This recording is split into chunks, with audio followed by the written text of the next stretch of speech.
आज हम आपको एक दीवार की माप दे रखी है, ईंट की माप दे रखी है और दीवार में लगने वाले ईंटों की संख्या किस तरीके से ज्ञात करनी है वो बताने जा रहे हैं। तो सबसे पहले हमारे पास जो है दीवार की लंबाई दी हुई है।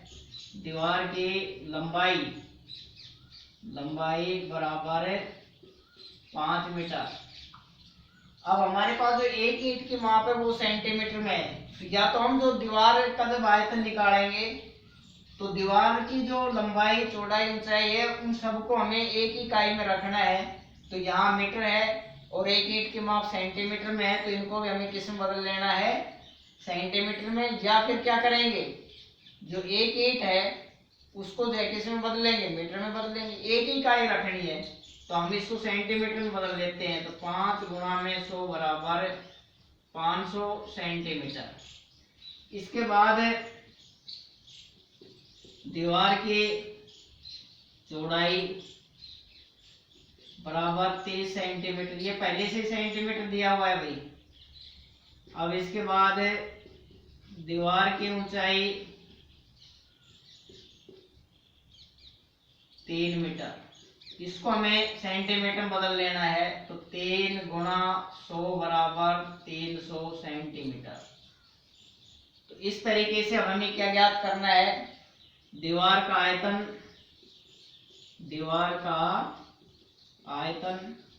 तो दीवार का जब आयतन निकालेंगे तो लंबाई गुणा चौड़ाई गुणा ऊंचाई, एल गुणा बी गुणा एच।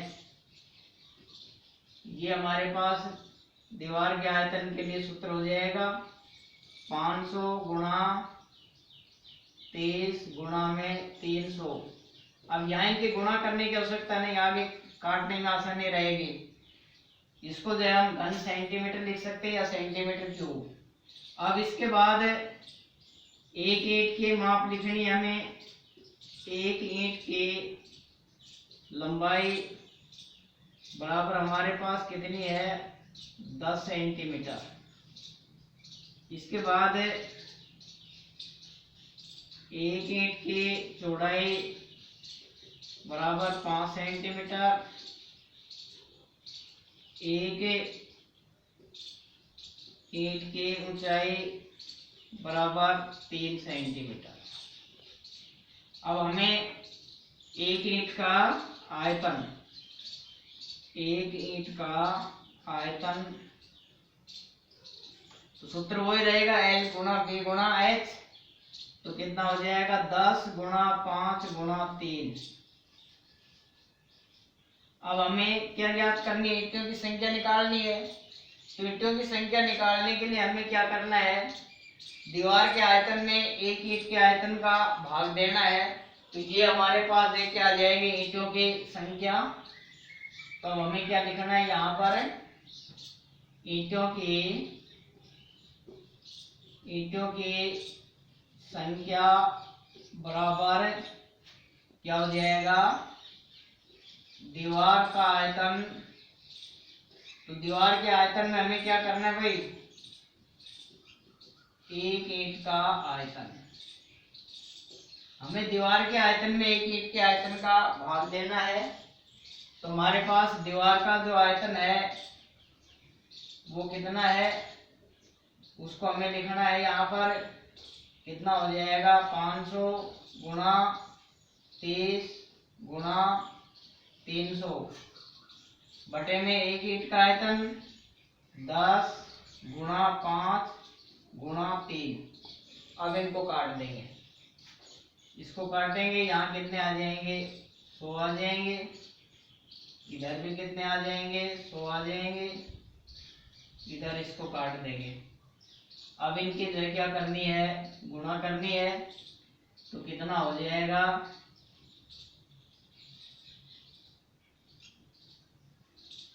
अब हमारे पास जो है कितनी ईंटें हो जाएंगे, 30,000 ईंटें हो जाएगी। यानी ईंटों की जो संख्या है वो हमारे पास कितनी आ जाएगी, 30,000 आ जाएगी। तो इस तरीके से हम ईंटों की संख्या निकाल लेंगे। तो ईंटों की संख्या किस तरीके से निकाली है, दीवार के आयतन में एक ईंट के आयतन का भाग दिया है, तो वो हमारे पास क्या आ गई, ईंटों की संख्या। इसके बाद अब किसी भी तरीके का आपके पास सवाल दिया हुआ हो सकता है, कोई भी नाप हो सकती है दीवार की, उसमें एक ईंट के माप हो गया आपके पास और दीवार के आयतन में एक ईंट के आयतन का भाग दे देंगे तो वो हमारे पास क्या आ जाएगी, ईंटों की संख्या। अब यहाँ आपके पास घन का आयतन दिया हुआ है, क्या दिया हुआ है, घन का आयतन, और उसमें आपको जो है घन की क्या ज्ञात करनी है, भुजा निकालनी है। जब आयतन दिया हुआ हो और भुजा निकालनी है तो हमें आयतन का जो है क्या ज्ञात करना है, घनमूल निकालना है। और घनमूल में हमें पता है कितने के जोड़े बनाते हैं, 3 संख्याओं का एक जोड़ा बनाते हैं, वर्गमूल में 2 के जोड़े बनाते हैं, घनमूल में 3 के। तो यहाँ जो है आपके पास क्या दिया हुआ है, घन का आयतन बराबर 512 मीटर क्यूब, यानी इसका मतलब जो है क्या है, घन मीटर। इसके बाद हमें क्या ज्ञात करनी है, घन की भुजा निकालनी है। तो भुजा निकालेंगे तो क्या करना है, हमें आयतन का घनमूल निकालना है। यहाँ पर हमने 3 लगाया, इसका मतलब क्या है, हम उसका घनमूल निकाल रहे हैं। यदि हम यहाँ पर 3 नहीं लिख रहे हैं और तो इसका मतलब क्या हो जाएगा, हमने उसका क्या निकाल दिया, वर्गमूल निकाल दिया। तो इसीलिए हमें यहाँ 3 लगाना जरूरी है। इसका मतलब क्या हो जाएगा, क्या ज्ञात कर रहे हैं, घनमूल ज्ञात कर रहे हैं 512।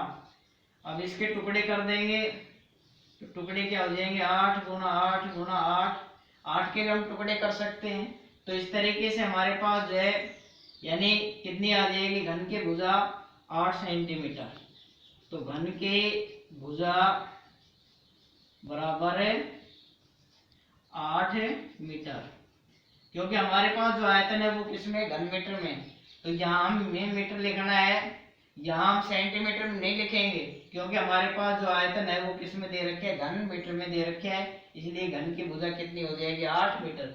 यदि यहाँ घन सेंटीमीटर होता तो यहाँ हमें घन की भुजा जो किस में लिखनी होती, सेंटीमीटर में लिखनी होती। तो इस तरीके से घन की क्या ज्ञात कर लेंगे, भुजा ज्ञात कर लेंगे। इसके बाद एक कमरे की माप दे रखी है और हमें ये बताना है अब उस कमरे में कितनी लंबी छड़ रखी जा सकती है। तो कमरे का जो विकर्ण है उसके बराबर लंबी से लंबी छड़ रखी जा सकती है। तो हमें क्या ज्ञात करनी है, छड़ की लंबाई ज्ञात करनी है। तो कमरे की नाप दे रखी है हमारे पास, कमरे की लंबाई बराबर हमारे पास कितनी है, 10 मीटर। इसके बाद कमरे की चौड़ाई बराबर 8 मीटर। इसके बाद कमरे की ऊंचाई बराबर 6 मीटर। तो यानी छड़ की जो लंबाई है कमरे के विकर्ण के बराबर होगी। तो हमें जो है क्या निकालनी है, कमरे का विकर्ण निकालना है। तो वो हमारे पास जो है क्या हो जाएगी, छड़ की लंबाई।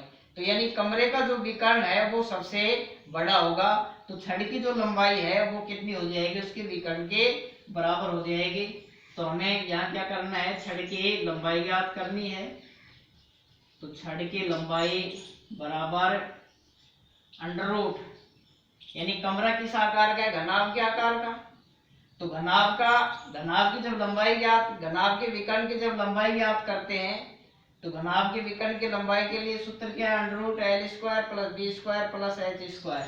तो ये किसके बराबर हो जाएगा, छड़ की लंबाई के बराबर हो जाएगा। तो 10 का स्क्वायर प्लस में 8 का स्क्वायर प्लस में 6 का स्क्वायर, तो कितना हो जाएगा, इधर कितना हो गया 100, इधर 64 प्लस में 36। अब इनको जोड़ेंगे तो हमारे पास कितना हो जाएगा 200। इसके भी हमें टुकड़े कर देने हैं। तो टुकड़े कितने हो जाएंगे हमारे पास, 10 गुणा 10 गुणा में 2, यानी वर्गमूल में 2 के जोड़े होंगे। तो हमारे पास कितना आ जाएगा, 10 रूट 2। अतः जो छड़ की लंबाई है, अतः छड़ की लंबाई बराबर 10 रूट 2। मीटर में है तो यहाँ में मीटर लिखना है भाई। कितना हो जाएगा, छड़ की जो लंबाई है वो 10 रूट 2 मीटर। तो इस तरीके से हम क्या ज्ञात कर लेंगे, छड़ की लंबाई। तो छड़ की जो लंबाई है वो क्या हो जाएगी, उसके घन कमरे के विकर्ण के बराबर हो जाएगी। तो इस तरीके से हमने क्या ज्ञात करनी, छड़ की लंबाई।